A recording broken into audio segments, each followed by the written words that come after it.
Alright, so not to get too philosophical on you guys, but we all know a big part of winning is actually believing you can win. And when I look at the Warriors and Steph Curry in particular, to me that is what stands out with Jimmy Butler. We can talk about how Jimmy Butler alleviates some pressure for Steph, for sure. I think even more so he takes responsibility of getting guys like Pajimski and Moody going, so Steph Curry doesn't have that responsibility on top of his scoring responsibilities. He does a lot for Steph Curry. But even over this recent stretch, and if you want to go look at Steph Curry's 12 threes from last night, it's not like he got a bunch of good looks. He's just going for it in a way that he wasn't prior to the deal, because he didn't have that belief in the team. So I think even more than just practically on the court, it is the mental aspect that has freed up Steph Curry to lock back in and truly believe they can win this year. But they have that belief. I'm kind of starting to believe. My question is, do you guys believe? Because right now, I would pick the Warriors in a series against everybody except for OKC, Denver, and maybe the Lakers. And even that Lakers one is a little bit up in the air to me, because the Lakers have dominated the Warriors over the last couple years, in large part due to AD being able to feast inside. Obviously, there's no longer AD. LeBron could also feast inside against this team, but also before it was Andrew Wiggins on LeBron. Now it's gonna be Jimmy Butler on LeBron. Different matchup. Obviously, Jimmy Butler is not some LeBron stopper, but he's a player that is stronger than Wiggins, a player that is smarter than Wiggins, that can, try to combat LeBron with IQ as well. But the problem the Warriors would have against the Lakers compared to other teams is they have obviously LeBron and Luka that can hunt out any mismatch they want. They also have Reeves, who kind of torches Steph Curry every time they play. And then they also have Rui, another guy you can't hide someone like Steph Curry on, so that's going to be tough. At the same time, you would have Steph Curry, Jimmy Butler, Jonathan Kuminga against a team with no real rim protection. Jackson Hayes is a shot blocker, but he's someone you feel like you can manipulate and kind of get what you want. But I just think against a team that is like 6'6" and under, LeBron is going to dominate. LeBron's going to dominate on both ends of the floor. He's going to become an elite rim protector in that series. I guess a lot of it would come down to Kuminga as well. We just haven't seen what that looks like yet, but maybe he's the guy that's undeniable getting to the rim, and even someone like LeBron can't stop.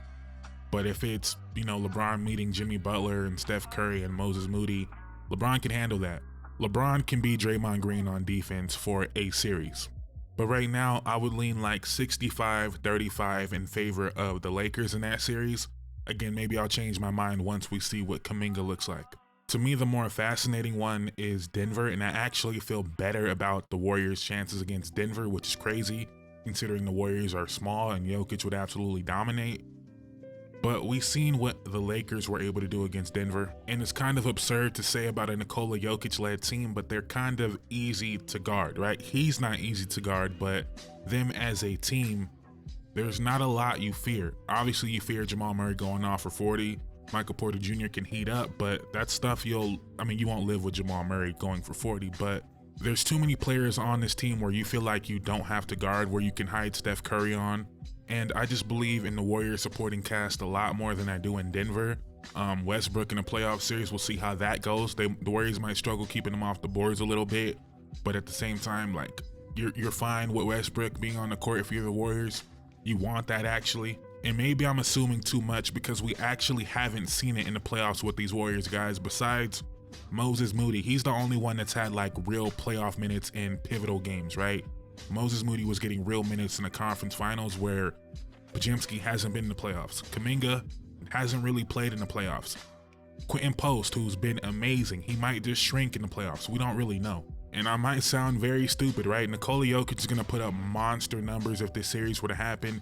He's probably going to be the best player on the court because he's the best player in the world, but I think they're actually set up very nicely to swarm him, to help off the non-shooters like Westbrook, like Brown, Aaron Gordon, right? I feel like the Warriors have the defense equipped to deal with that type of team, and it's just, can Jokic really beat them like that? Can Jokic dominate them in a way that obviously Jokic can, and also Jamal Murray? You guys know the formula for the Nuggets.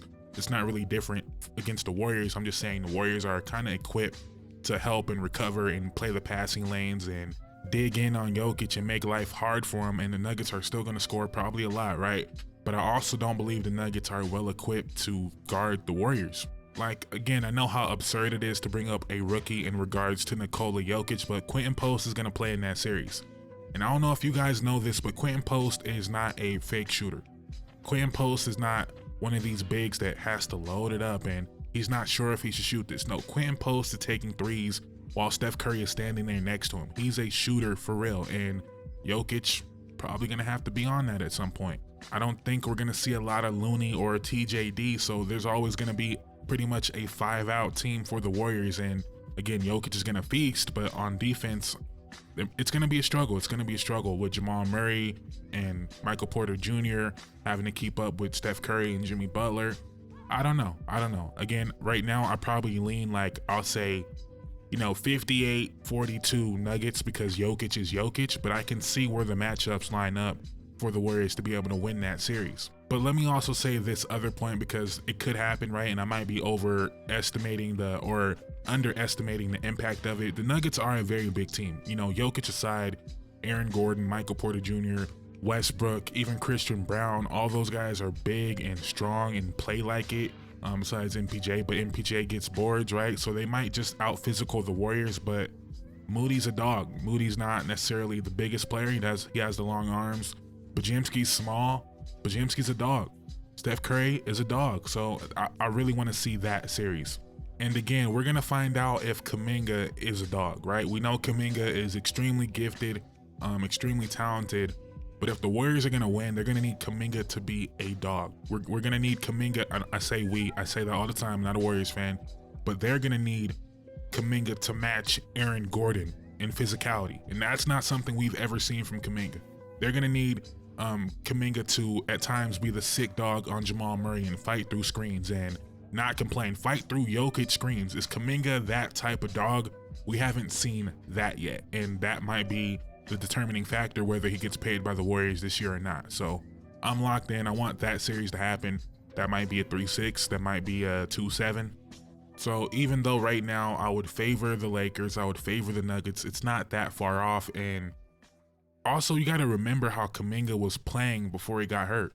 It seemed like he was taking that step. He was playing under control a lot more. He was getting to the line a lot more.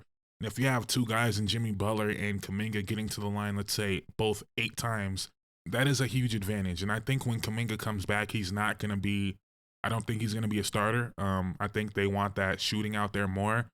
But we're seeing a lot of Steph Curry, or we're seeing a lot of Draymond Green, Jimmy Butler combinations. So I think what the Warriors are going to do is they're going to pair Steph Curry and Kuminga. Right now, the way the Warriors have been running it is Jimmy Butler and Pods are usually the first two to go to the bench. They go to the bench around the 7-minute mark. Buddy Hield and GP2 usually check in. I think that's going to be Kuminga instead of GP2. And you have that play finishing of Kuminga and Buddy Hield next to Steph Curry and next to Draymond Green.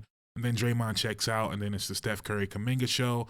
And then second quarter, Jimmy Butler, Draymond Green check back in, and they run that second unit. I think that's the way they're going to do it. And try to allow Kuminga some of that freedom he had before, because you play him with Jimmy Butler and Draymond Green too much. Not only is the spacing bad, but those guys also kind of need the ball. So you want to let Kuminga flourish a little bit, while also making sure he knows what they need from him to win this year. And they need him to compete on the boards. They need him to be a point of attack defender and just be a dog. Can Kuminga be a dog?